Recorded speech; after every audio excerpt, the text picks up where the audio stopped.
This is Susan Wilbanks with blendedinsight.com. I am a holistic and integrative healing arts practitioner, an intuitive, and an energy healer. In this podcast, I share tips, tools, and suggestions that have helped me along my path in hopes of inspiring and helping you along yours. Let's get started with today's podcast topic.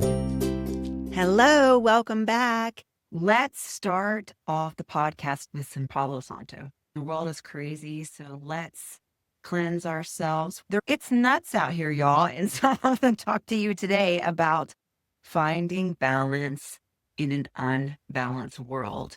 We're moving into the fall equinox, and that is when we have equal light, equal dark. And it is nature's way of reminding us that balance is built into the rhythm of the planet. Yet here we are in 2025, a year that feels anything but balanced, like we've been talking about. There is so much extremism in the world because our culture thrives on extremes. And it's just something that we're watching play out in 2025. And if you're sensitive, which just means you're more conscious, which you likely are if you're here, it can feel like we're carrying everyone else's chaos. And what I'm finding out right now is that balance is survival. One of the biggest misconceptions about balance is that everything holds equal weight. And not only is that not realistic, it just doesn't happen that way. If you're building a business, you're going to spend a lot of time and energy on that business initially until it gets to a state where it's a little bit more sustainable. Same is true if you're on a fitness journey and you're trying really hard to get established into this new habit and routine. It's going to take a little bit more energy and effort in the beginning. But then after it gets established, you can back off a little bit and focus your energy somewhere else. And that's the way balance works. Some weeks will lean heavier on certain areas. Other weeks will lean heavier somewhere else. In pranic healing, we practice something called moderation and non-excessiveness. And one of the ways that we practice balance is by looking at your chakras and what you're feeding your chakras. I can tell this by scanning, and those of us who do healing work and scanning and looking at people's energy centers, we can see if you are just meditating all day and your upper chakras are the only ones you're feeding, you're not doing physical exercise, you're not doing anything in the physical world, you're not exercising those lower chakras, you start to get spacey. And this is when people start to seem unrelatable. They're out in the clouds. And you can also start having accidents like little trips and feeling clumsy because your navel, all of your lower chakras are not balanced. It is disproportionate. You're in a world that's focused on survival. So you need to be able to pay your bills and exercise your body and function in the real world. The other extreme is those who are just lower central survival, money, all those things. They don't have a connection to anything greater than themselves, and they feel really lost and panicked and angry when things are going on because they don't have the ability to discern and step back because everything is lower nature, go, do, all those things. So we need both is my point. Aside from scanning and tuning into how you feel, where are you spending most of your energy and what are you thinking about because you're feeding those chakras?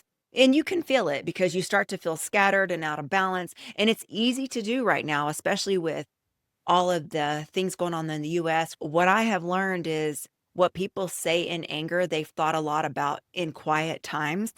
With this political assassination that happened in the United States, watching the way people turn so vicious and so quick to divide. The reality is we don't know what happened. We weren't there. We're only looking at what information we're being fed.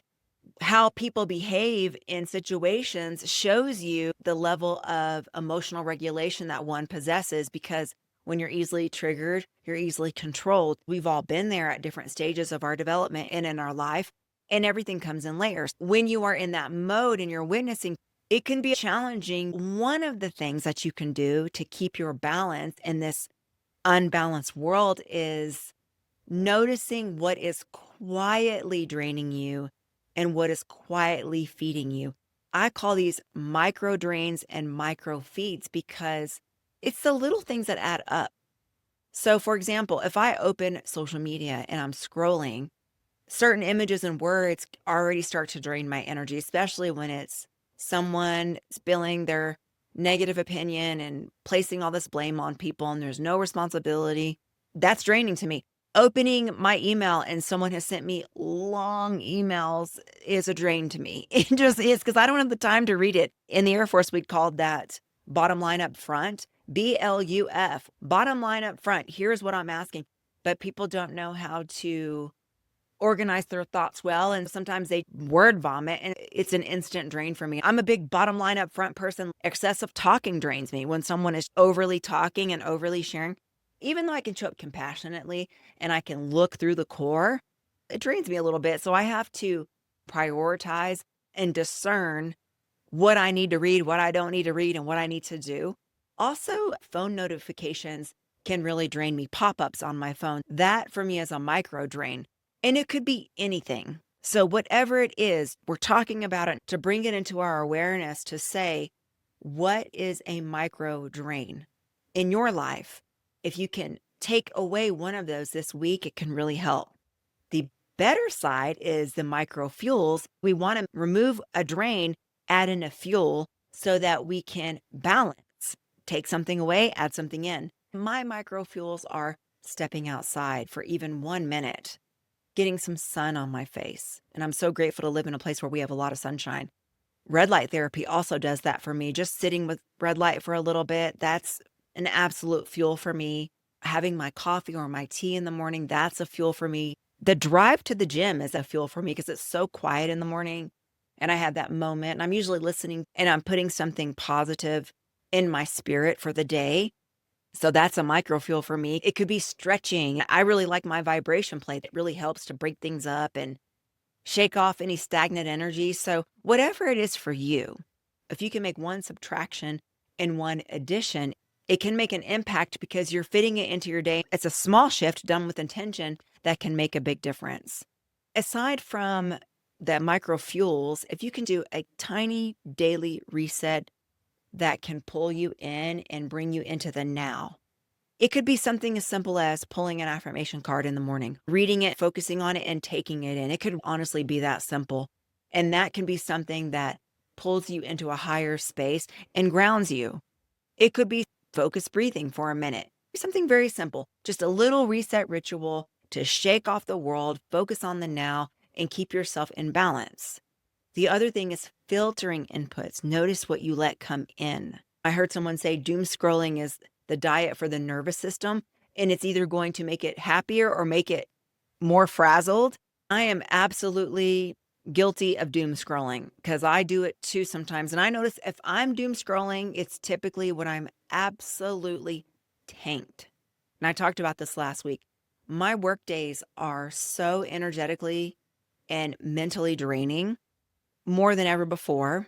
And when I am done, I am all the way done. And sometimes I have to get off and go prepare for a private client. After that, I am really fully done. I don't have anything left in me.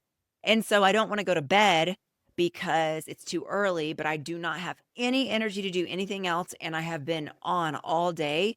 So it's a mode of entertainment to pull my energy into something else, but it can very easily turn into consuming mindlessly. So I've got to be mindful of that, especially when there are so many negative, extreme opinions right now. So a better use of my time would be to go sit outside for a little bit when the weather's warm. To my credit, the doom scrolling is when it's been raining and I can't get outside. But still, I have to be mindful and set a limit on that because I know that those inputs aren't helping me. So I switch to something else. The other thing that I talk about so much is energy hygiene, making sure that you're meditating, that you're doing some breath work. You can physically shake off the day. I like my vibration plate for that. And then doing an inner reflection of recalling your day. What went well and what could you improve upon? And then make a resolution to do better tomorrow. It's a recall, forgiveness, honesty, and then a firm resolution and a commitment to do better the next day. That can help shake off the residue, reground you, and center you toward what you can do now. And then discernment, like we always talk about. Is this something that I can do anything about? What is the outcome that I want from this conversation or watching whatever it is that I'm being fed on the internet? And how is it moving the needle forward? And how is it helping? Or is there something that I can do? Because that question can save you from taking on issues that aren't yours or making you feel disempowered. With all this political unrest, my thing that I can do is pray.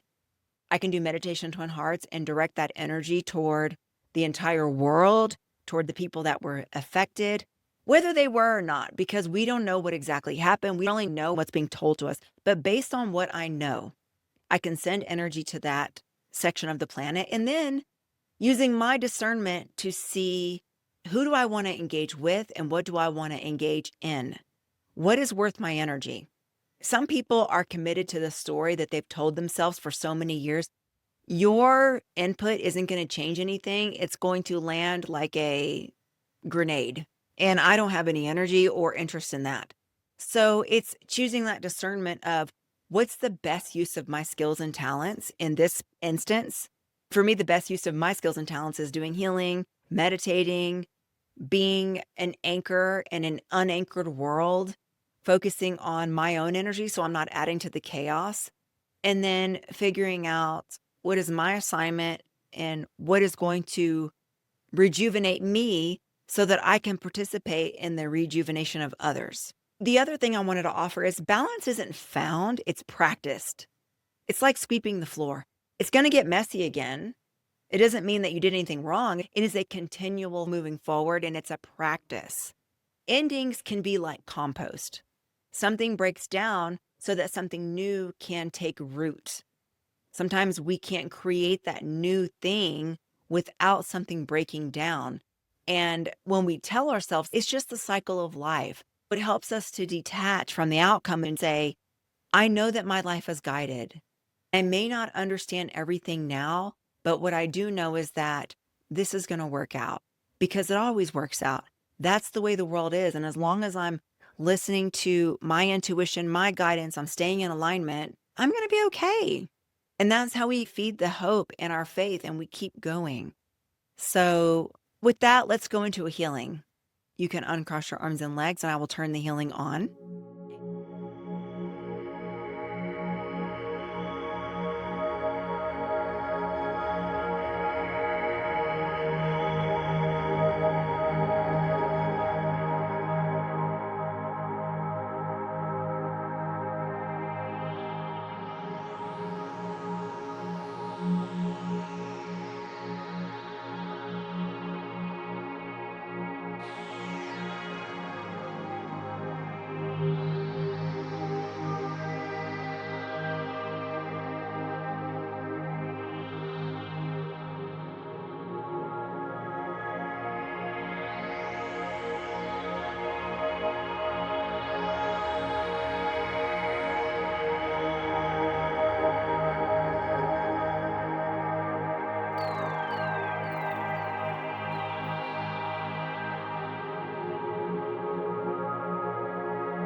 And so it is. And I know I keep talking about endings because it's the 9-year. But what I wanted to say is that when we close that loop, we create space for steadiness. If you ever hear people, we have positive memories to the endings, and sometimes we have not so wonderful memories of the endings. But when someone keeps talking about it from a place of woe is me, or I lost something, or if you notice, their energy goes down. So although it was a sweet time, the ending of it brings them so much sadness that their energy goes down. That's a drain. I'm not saying that we don't do it. I miss my dad. And I remind myself that he lived his life. He fulfilled his purpose on this planet. And how do I know that? Because he's not here anymore. We don't leave before our time. We leave when our time is done. And with that, he was my age once. And when he was my age, he was living out what he was supposed to be doing at that time. I can't let someone's journey and the end of their journey impact how I am living mine right now because I'm still in it. His game is over. I'm still in the game. So I have to keep going. My impact is also going to influence those around me. And when I pass away, people will be saying similar things about me. That's just the way that life goes. We experience it with pets, with animals, with people, with situations, with jobs. That's just life. What I've noticed is that when people are constantly looking back at what they had, they miss out on what's in front of them, and all of their energy is faced backwards. I notice this from an energetic perspective when working on people, and I notice it when I myself have done it. So my thing is stop all of that, bring myself into the present moment and say, I know that I will be able to meet up with these souls again. They're on the other side or in their next reincarnation or whatever it is that they're doing, but their impact on my life is finished. The past exists in the mind. I'm not saying it's always easy. We slip up, but notice how people get so tied to their stories. When people pass away, we have the tendency to romanticize the relationship and romanticize the person. I absolutely believe in honoring it. I also believe in being honest. For instance, I know someone that had a horrible marriage, and when her spouse passed on, she's now saying, "Oh, you took such good care of me." And it's not true. He actually didn't take good care of her. And she was complaining about it the whole time he was alive. But as soon as he left, now she's created this romantic story. I'm not even saying that it's bad because it probably puts her in a good place, but it also puts her into a space of longing for something that really wasn't all the things that she's telling herself that it was. She's doing it as a coping mechanism and also to create attention because then people feel sorry for her. There is a underlying reason that we do what we do. Notice the energy that is attached to the story and notice in yourself, why am I telling this? What is the outcome I am trying to achieve? Is it making me feel better? Am I trying to get people to feel sorry for me? Am I making excuses for my life based on this event? What is the reason? Or is it because I'm honoring them, but I'm also living in the now? What I find oftentimes is that it is an energy of living in the past to where it's making an excuse for what I'm not doing right now in the present moment. I'm not saying it's always the case, but I do notice this pattern. Then there's another place where you're talking it out and you find the blessings in that. So through everything, it's not the actual event, it's what we tell ourselves about the event. It's not even the relationship, it's what we tell ourselves about the relationship. We have so much power in the way we frame things and what we put our attention on. I said all that to say, notice in yourself, are you going back to old stuff? Notice what you're telling yourself, and then remind yourself that endings don't always need reinvention. They don't need the story to keep being told over and over because we energize it, we keep it alive. Sometimes they just need to be done. We want to understand it all. We can do a forgiveness process, release it and let it go. I have a forgiveness download on my website of all the processes that I've learned that are really helpful for forgiving. I've also done some on my YouTube channel because sometimes it is just about forgiving. Sometimes it's about forgiving yourself and letting it go and then realizing that closing loops creates space for stability, for something new, and to make yourself feel more whole in this present moment. The other thing that you can do is make a list of expired contracts. And this could be habits, relationships, whatever it is, old situations that you're done, but you keep replaying it. Let them go. Because a lot of times that's a fast way back to balance because it's micro draining you, especially if it's just a subconscious loop that you keep running. My invitation for my suggestion for this week would be to subtract a micro drain, add in a micro fuel, and then make a resolve to release one expired contract. You could write it down or just do it in your head or do a ceremony around it.